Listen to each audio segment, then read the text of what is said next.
అందరికీ నా హృదయపూర్వక నమస్కారాలు. కరోనాపై పోరాటంలో ప్రధానమంత్రి శ్రీ నరేంద్ర మోదీ గారు చేసిన సూచనలను హృదయపూర్వకంగా స్వాగతిస్తున్నాం. గురువారం నాడు జాతిని ఉద్దేశించి శ్రీ మోదీ గారు చేసిన సూచనలను ప్రతి ఒక్కరూ పాటించాలని విజ్ఞప్తి చేస్తున్నాం. ఈ నెల 22వ తేదీ ఆదివారం శ్రీ మోదీ గారు చెప్పినట్టు జనతా కర్ఫ్యూని పాటిద్దాం. ఆ రోజు ఉదయం 7 గంటల నుంచి రాత్రి 9 గంటల వరకు మన ఇళ్లకే పరిమితం అవుతాం. కరోనా మహమ్మారి నిర్మూలించడానికి కానీ ప్రమాదం అని తెలిసినప్పటికీ క్షేత్రస్థాయిలో పనిచేస్తున్న డాక్టర్స్, నర్సులు, పారామెడికల్ సిబ్బంది, వైద్య ఆరోగ్య సిబ్బంది, మీడియా వారు, పోలీసులు, పారిశుద్ధ్య కార్మికులు, ఇలా ప్రతి ఒక్కరికి మనసులోనే కృతజ్ఞతలు తెలుపుతూ మన ప్రధానమంత్రి గారు చెప్పినట్టుగా ఆదివారం సాయంత్రం 5 గంటలకి మన ఇళ్ల బాల్కనీలు నిలబడి గడప బయటికి వచ్చి ప్రతి ఒక్కరు కరతాళ ధ్వనుల ద్వారా కానీ ఏదైనా మీకు నాదం చేసి మనం వారికి సంఘీభావం తెలుపుతాం.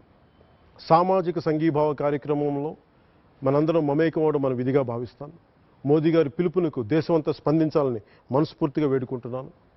అలాగే తెలుగు చిత్ర పరిశ్రమ కూడా దీనికి సంఘీభావం ప్రకటించాలి. ప్రతి ఒక్క హీరోలు, హీరోయిన్లు, నటులు, నటీమణులు ప్రతి ఒక్కరు 24 క్రాఫ్ట్కి సంబంధించిన తెలుగు చిత్ర పరిశ్రమ ప్రతి ఒక్కరు కూడా దీంట్లో విధిగా పాల్గొనవలసిందిగా ప్రార్థిస్తున్నాను.